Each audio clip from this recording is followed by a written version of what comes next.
good, everybody? I'm Isaac Lee, and I'm back with another movie review. This time, it's For the Harder They Fall. This is a Netflix movie that really doesn't come out until November 3rd, but I've already seen it twice. Not because I had any special privileges, but the movie was kind of out 2 weeks prior from the release. And I gotta tell you, I love this movie. Just off the bat, I gotta say, I love this movie. I can't wait till the Blu-ray comes out. I'm definitely gonna get it. It definitely has to be a part of my collection.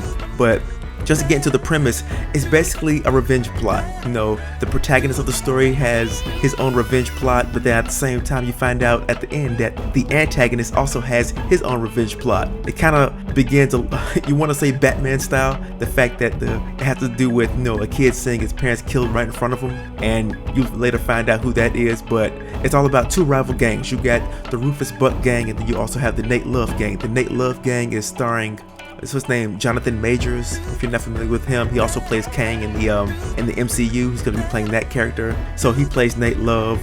Also in that crew, you have Zazie Beetz, you have RJ Kyler, you have I just looked up his name, but he's basically the guy who played Darwin in X-Men First Class. You have him, and you have this other young lady named Cuffy, and you have Delroy Lindo. If you're not familiar with him, for me, he's the father from Crooklyn. I'm always gonna look at him as the father from Crooklyn.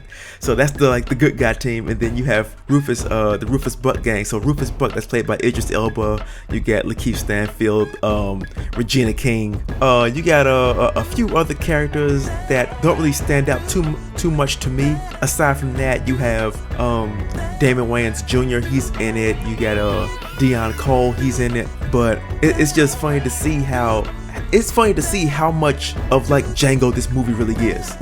When you watch this movie, it has all this style, and I love all the the soundtrack that's all in the background. But when I'm watching it, I'm like, okay, they clearly studied Django. They clearly studied the Quentin Tarantino style of doing things, because it's just the way they'll go into a song and just the way they edit and kind of shoot certain scenes, and they do little close-ups to add for more of an effect to what they're trying to get across.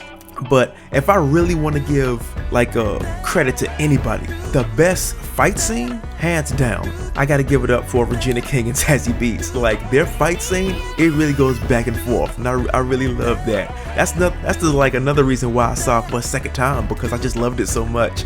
So there's that.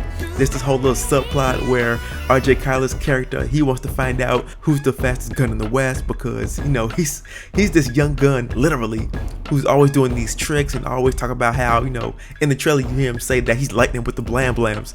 But every time people bring that up, people always bring up Cherokee Bill's name. Cherokee Bill, played by Lakeith Stanfield. And it's funny how he just has it in his mind that he just wants to shut up everybody once and for all and have this standoff with them. And the first time they have the standoff, Lakeith Stanfield just kind of brushes him off I'm going to have a drink. And then when they do finally have it, RJ makes the mistake of being way too cocky, and they were only supposed to count to 5, but he does it for so long that by the time they get to 3, Lakeith just shoots him. And then that ends up having this huge fight scene. It's even funny where they add in the humor and things like that. So it's they have little funny phrases and things like that, first one to die. And Delroy Lindo is what you mean first one to die? Y'all trying to get killed?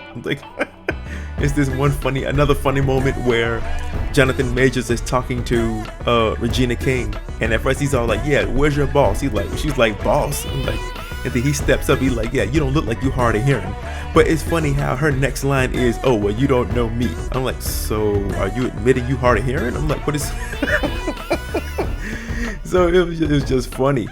But aside from that, I just really loved all the action. Another thing that stuck out to me, unfortunately, was the fact that this is an old Western. They're using all these guns. And while I'm watching it, especially when I was watching it the second time, I couldn't help but to think about the Alec Baldwin incident and what happened on his movie set called Rust, which is also a Western. And I was So it's I was enjoying the movie, but at the same time, I was also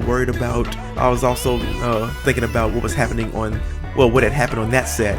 But aside from that, getting it back into the movie, I really loved it. I even loved the twist at the end, and we're gonna get into spoilers. The twist at the end is that Rufus Buck, he's really getting back at his his abusive father who used to, beat his mother, and he talked about how he tried to intervene and he did the best he could, but he was just a kid and he killed his mother and just left, and then he kind of just became the criminal that he was. But then years later, after hunting him down, he finally finds him. He says he became a righteous man, got a pretty little wife, he got a church. And then it comes all the way back to what we see at the beginning, where he shows up at the house and he kills the two parents and leaves the kid standing there. Mind you, this is the same kid that he didn't kill, but he marked him with a cross on his forehead.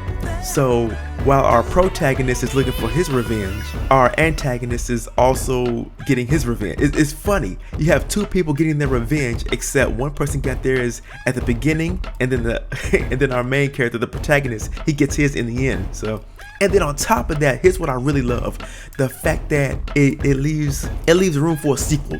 I really love the fact that it leaves room for a sequel. And the only thing I want, because I'm a huge fan of this, the only thing I want is for Django to be in it. I feel like it has the same aesthetic, it's shot the same way, the same style, everything, same time frame. They need to put Django in this. Only thing I'm considering is that if they do it with Django, do they have to talk to Quentin Tarantino? I was thinking about that. Because even though they've had other various versions of Django, we're talking about the Jamie Foxx portrayal of Django. That's why I'm curious, do they have to talk to Quentin Tarantino? Do they not? But whether or not, I just want to see Django in this movie. Especially if you add Jamie Foxx's name to the sequel of The Harder They Fall 2, that's gonna bring more eyes to the project. I don't know how much money this movie is gonna make.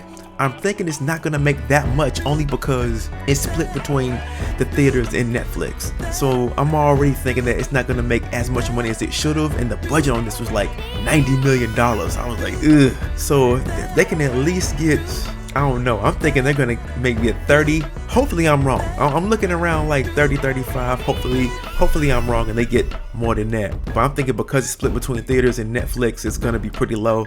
But I really hope that they build on this. I can really see this being a franchise. But like I said at the very beginning, I'm loving this, and that's just my opinion at the end of the day. But what are yours? If you like what I had to offer, hit that like and subscribe at the bottom. I'm Isaac Lee. This is The Rundown.